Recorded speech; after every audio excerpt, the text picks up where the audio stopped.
महाराष्ट्र की धनगर गडरिया बिरादरी अपनी रोजी रोटी और पहचान गंवाने की कगार पर है। उसकी सबसे बड़ी संपत्ति है भेड़ें। गडरिये उन्हीं पर निर्भर हैं, लेकिन उनसे गुजारा आगे मुश्किल होगा क्योंकि भेड़ों की चरने की जगहें खत्म हो रही हैं। 2-3 वर्ष देना पिछले 2-3 साल तो बर्दाश्त के बाहर हो गए। भेड़ों के जन्म देते ही उनके मेमने मर जाते हैं। ये नुकसान बिल्कुल सहन नहीं होता। धनगरों की भेड़ें ससवाड़ की खुली चरागाहों में सदियों से चरती आई हैं। एक जमाने में यहाँ 250 किस्म के परिंदों और 30 किस्म के जानवरों का बसेरा हुआ करता था। लेकिन संरक्षण की नाकामी से अब ये घास के मैदान बेकार होते जा रहे हैं। दक्षिणी भेड़ों की कुदरती रिहाइश नष्ट हो रही है।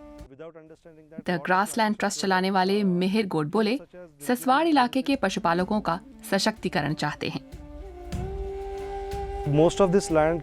अधिकांश जमीन निजी मालिकाने वाली है और कुछ जमीन राजस्व विभाग में आती है।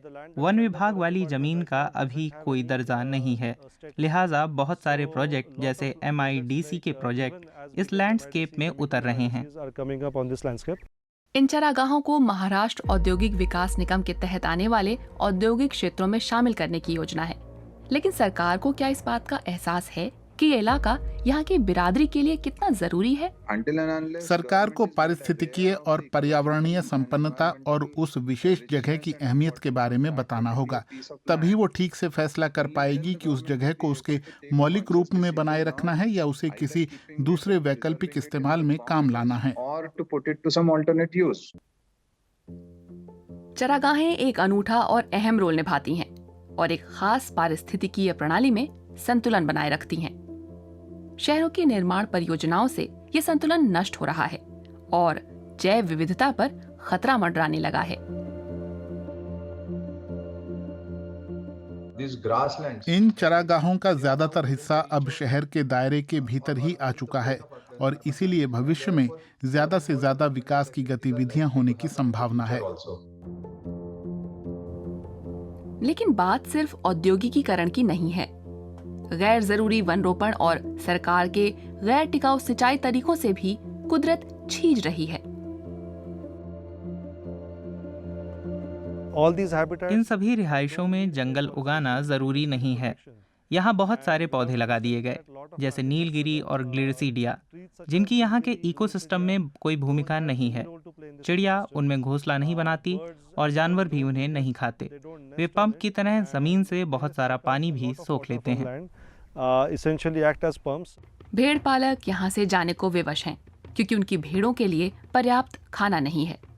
वे स्थानीय किसानों के खेत में कुछ दिन के लिए रुक जाते हैं ताकि भेड़ें कुछ चर लें और बदले में किसानों को उनकी लेड़ी खाद की तरह मिल जाए। लेकिन ये रजामंदी हमेशा काम नहीं करती। कई जगहों पर हमारे साथ धोखा हो जाता है। हमारी जानकारी की कमी का वो फायदा उठा लेते हैं। हमारी भेड़ें ऐसी जमीनों पर भी चरने निकल जाती हैं जहां जाने की अनुमति नहीं होती और ऐसा करने पर हमें जुर्माना भरना पड़ता है।